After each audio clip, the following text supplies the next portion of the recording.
दोस्तों, अगर आप किसी गवर्नमेंट एग्ज़ाम की तैयारी कर रहे हैं तो जनरल स्टडीज़ और फिलोसफी की डिटेल्ड वीडियोस के लिए हमारे चैनल को सब्सक्राइब करें और बेल आइकन भी ज़रूर दबाएं। नमस्कार दोस्तों, वेलकम टू स्टडी कैंपस। मेरा नाम है रवि चौधरी। ये जो वीडियो है दोस्तों, हुसरेल की फिनोमिनोलॉजी में पढ़ा चुका हूँ, उस पर एक एडिशनल वीडियो है। एक क्वेश्चन पूछा था, इम्पोर्टेंट क्वेश्चन था, तो उसका मैं यहाँ पर उसे थोड़ा, वो एक्चुअली एक कॉन्सेप्ट ही है क्वेश्चन के तौर पे, तो उसको मैं थोड़ा सा आपको क्लियर करने की कोशिश करता हूँ। अगर आप नए हो, आपने पहले हुसरेल की वीडियोस नहीं देखे तो प्लीज़ पहले उन्हें देख लें। मैं हुसरेल पे 4 वीडियोस पहले डाल चुका हूँ, उनकी जो फिनोमिनोलॉजी है पूरी वहाँ पर डिस्कस कर रखी है मैंने। अब इस पर आते हैं। देखो, हालांकि ये मैं पहले भी करा सकता था, लेकिन मैंने कराया नहीं था जानबूझकर, क्योंकि मैं नहीं चाहता था कि आपको बेवजह कन्फ्यूज़न हो जाए। और मेरे पढ़ाने का उद्देश्य यही होता है कि एग्ज़ाम का काम चल जाए। मेरा पढ़ाने का उद्देश्य ना, मैं उस हिसाब से कोई भी नहीं पढ़ा सकता कि आपको बिल्कुल फिलोसोफर ही बना दे, लेकिन मेरा जो पढ़ाने का उद्देश्य होता है वो यही होता है कि आपका एग्ज़ाम का काम हो जाए और आपका भी पढ़ने का यही होनी चाहिए। ये मेरी एडवाइस है। लेकिन ये टॉपिक वाकई में ज़रूरी था, आप इसको समझिए और इसको जो पिछली जो वीडियोस बनाई हैं उनसे भी थोड़ा सा रिलेट करना, और प्लीज़ कंफ्यूज मत होना। फिर भी आपको कोई कन्फ्यूज़न हो जाती है इस वीडियो को देखने के बाद में, तो आप मुझे कमेंट करना, मैं जवाब दूंगा। कभी कभी एक ये भी हो जाता है, देखिए कुछ लोग मुझे व्हाट्सएप पे या फेसबुक पे कहीं भी मैसेज करते हैं, और यूट्यूब में भी कमेंट्स होते हैं। कभी कभी मैं जवाब नहीं दे पाता हूँ, लेट हो जाता हूँ, तो उसके लिए प्लीज़ कोई बुरा ना माने, जवाब मैं ज़रूर दूंगा। कभी कभी हो जाता है, मैं भी बिज़ी रहता हूँ, ठीक है, तो उस चीज़ का कोई प्लीज़ बुरा ना माने। अब बात करते हैं, ये सवाल जो था यूपीएससी में आया हुआ था कि क्या हेल्यूसिनेशन जो होती हैं, जो भ्रम होता है, क्या ये इंटेंशनल एक्ट है? ये भी क्या ये इंटेंशनल कॉन्शियसनेस वाली जो हमने बात पढ़ी थी, इंटेंशनलिटी ऑफ कॉन्शियसनेस, तो क्या जो हेल्यूसिनेशन है या जो भ्रम पैदा हो जाते हैं ये भी इंटेंशनल है? ये आया क्वेश्चन। अब इसका आंसर अगर आप देखो तो आंसर तो ये सब में मिल जाएगा कि यार इंटेंशनल है या नहीं है, पर वहाँ पर आपको क्या करना है, एक प्रॉपर आंसर लिखना होता है।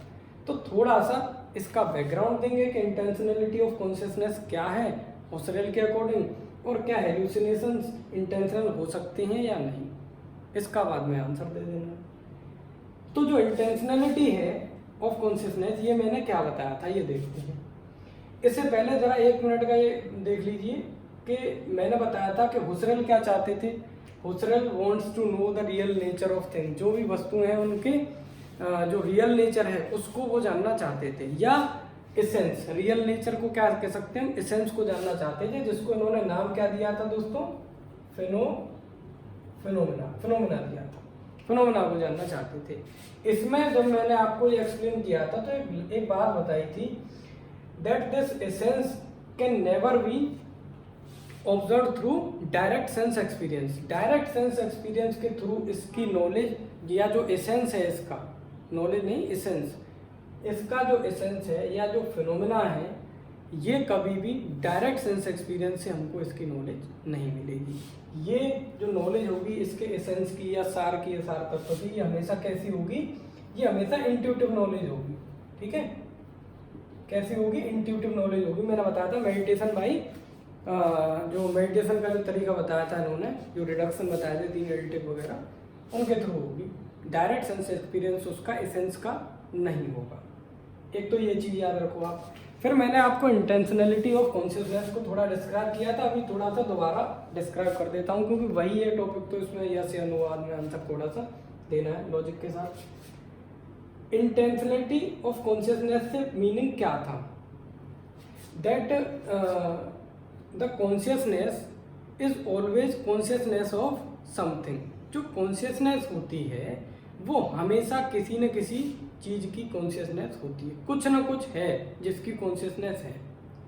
Consciousness can never be empty, कभी भी कॉन्शियसनेस या जो चेतना है कभी खाली नहीं होती, वो किसी न किसी तरफ, एक ये भी अलग वर्ड्स में आप इसको कह सकते हो, that by intentionality of consciousness means that our consciousness is always directed towards something, किसी न किसी चीज़ की तरफ वो डायरेक्ट कर रही होती है, एक तो इशारा कर रही होती है।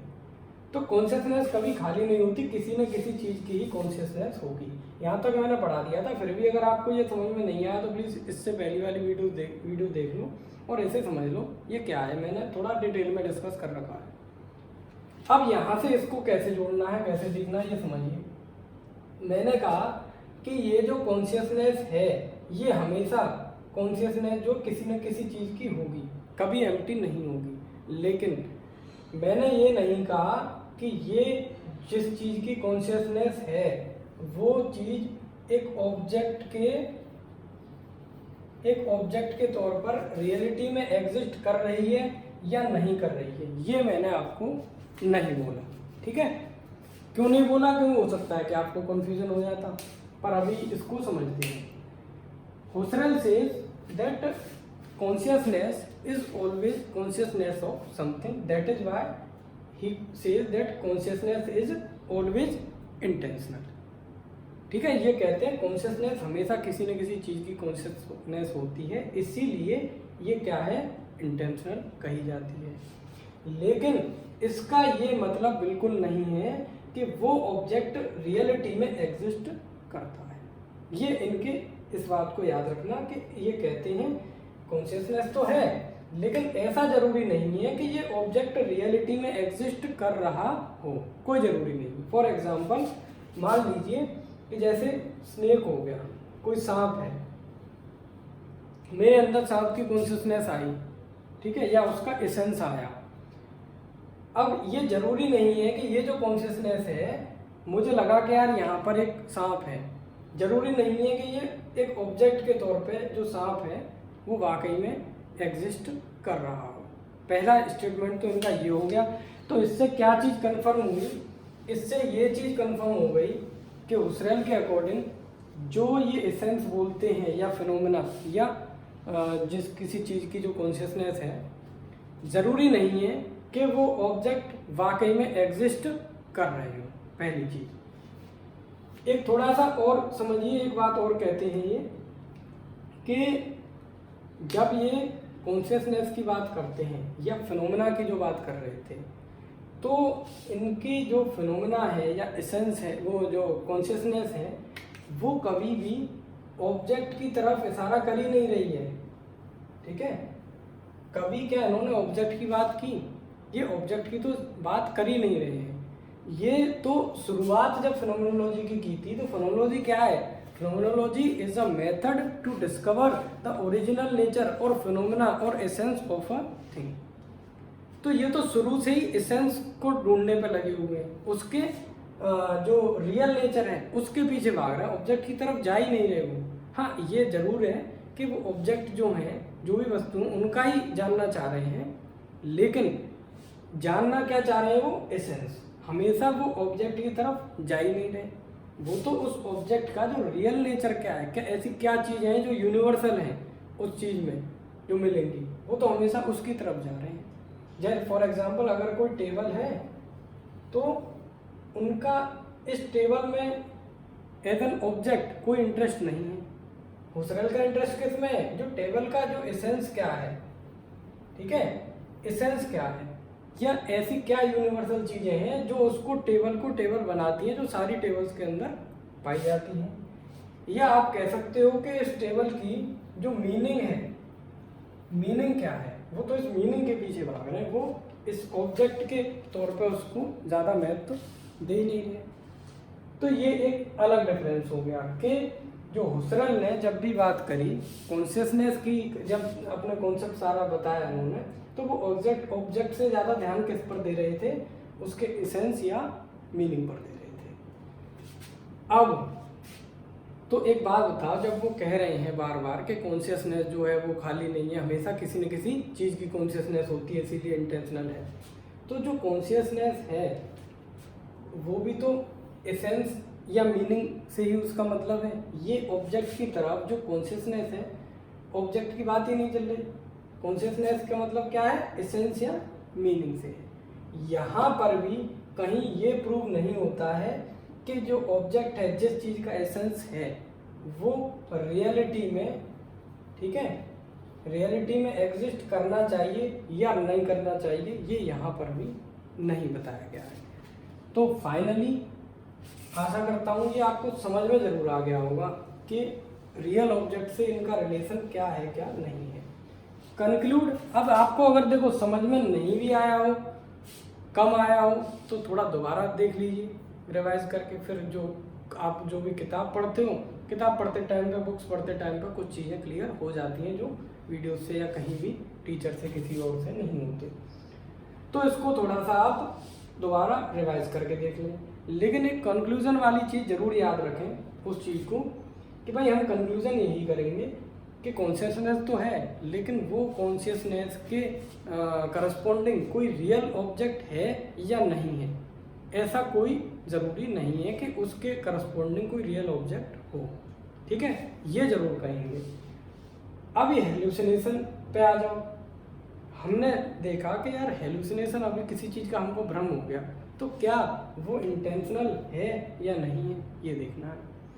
हेल्यूसिनेशन फॉर एग्जांपल मान लीजिए घोस्ट, ठीक है, हमको लगा, मुझे लगा कि यार इस कमरे में अचानक से कोई भूत है, मुझे लगा, तो उस घोस्ट की जो कॉन्शियसनेस है वो आई मेरे अंदर, बिल्कुल उसकी जो मेरी कॉन्शियसनेस है उसके टुवर्ड्स डायरेक्ट हो गई। और वो डायरेक्शनल है, किसके तरफ डायरेक्शनल है? Consciousness of ghost. लेकिन क्या ये जो भूत है ये रियलिटी में एग्जिस्ट कर रहा है? नहीं कर रहा। ये रियलिटी में एग्जिस्ट नहीं कर रहा है, फिर भी जो कॉन्शियसनेस है वो तो है। किसकी है? इसी भूत की कॉन्शियसनेस है या घोस्ट की कॉन्शियसनेस है। अच्छा, अब आप बताइए कि क्या ये इंटेंशनल है या नहीं है? बिल्कुल है। इंटेंशनल का मतलब क्या है? That consciousness is always consciousness of something. यार किस चीज़ की है? आपसे पूछे कि अभी आपको डर लग रहा है यार किस कमरे में भूत है, तो किस चीज़ का डर है? तो इसी का तो है, तो इसी की तो कॉन्शियसनेस है। That means consciousness is intentional. तो अगर इस तरह से हम देखा जाए कि जो भ्रम होंगे या जो हेल्यूसिनेशंस जो जिनको कहते हैं वो भी कैसे होंगे? इंटेंशनल एक्ट होंगे। आप इस भूत की जगह आप कोई स्नेक ले लो, कुछ भी ले लो, ठीक है, इतना हमको याद रखना है। फाइनली कंक्लूड हमको आंसर भी इसी में करना है कि हेल्यूसिनेशंस जो हैं वो होंगे क्या? भ्रम होंगे, वो इंटेंशनल होंगे। अभी आप फिर भी इतने के बावजूद भी ये आंसर करते हो, ये क्वेश्चन करते हो कि यार ये नहीं समझ में आया कि हेल्यूसिनेशन आकर इंटेंशनल क्यों है, तो आपको आंसर जो मैंने अभी पीछे समझाया है वही इसका आंसर है, वही इसका आंसर है। आपको सिर्फ ये याद रखना है कि ठीक है कॉन्शियसनेस है किसी न किसी चीज़ की है, लेकिन उसके करस्पॉन्डिंग कोई रियल ऑब्जेक्ट होगा या नहीं होगा ऐसा कोई ज़रूरी नहीं है। हालांकि मैंने आपको बताया इनके जो हुसरैल के जो इनके गुरु थे, ठीक है, तो इनके जो गुरु थे उनका कुछ थोड़ा सा इसमें अलग मानना था, इनका मानना अलग था। दोनों में इस चीज़ पर थोड़ी सी थी, ये कह रहे हैं कि यार ये होते हैं इंटेंशनल है, कोई कह रहा नहीं हो रहा। आपको इनको याद रखना है, ठीक है। आशा करता हूँ कि ये वीडियो आपको पसंद आई होगी, ये समझ में आया होगा कि हेल्यूसिनेशंस आकर इंटेंशनल है या नहीं है। वीडियो अच्छी लगी हो चैनल को सब्सक्राइब करें और लाइक कमेंट ज़रूर करें। Thank you for watching.